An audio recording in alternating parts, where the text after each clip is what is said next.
বন্ধুরা আমি আছি নগাঁও। তো মানে আমার শ্বশুর বাড়িতে আসছিলাম, আর পরে রাইড করে গাড়ি থইছি তো এনতা হুইল ক্যাপ গুলা চুরি হয়ে নিছে গা। তো যারাই দেখুন ভিডিওটা দেখবাই, আমার হুইল ক্যাপ গুলা চুরে যে হেন বিক্রি করে অল্প ইয়া করবাই, অল্প দেখে ইয়া করবাই। আমি মানে এই যে রুমারে তারারে স্কুলে যাইবার বার হইছি হগলে, তারপরে এই মানে আয়া দেখি এই যে হুইল ক্যাপ চারোটা নিছে গা। এই হুইল ক্যাপ গুলার দাম হয়েছে 5,000 টাকা, কিন্তু সুরে নিয়ে বেচলে 500 টাকা বেচলবো। সুরের 500 টাকা আর আমার 5,000 টাকা। এই দেখ ভাই, গাড়ির চারোটা হুইল ক্যাপ নিছে গা বন্ধুরা।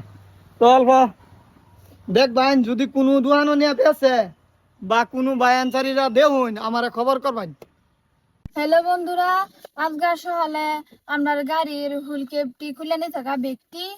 তো আজকে আমার মনটা বিরাটই খারাপ, যে নই বেচবার চেষ্টা করে। আপনারা যদি দেখুন তা আপনারা জানাইবেন।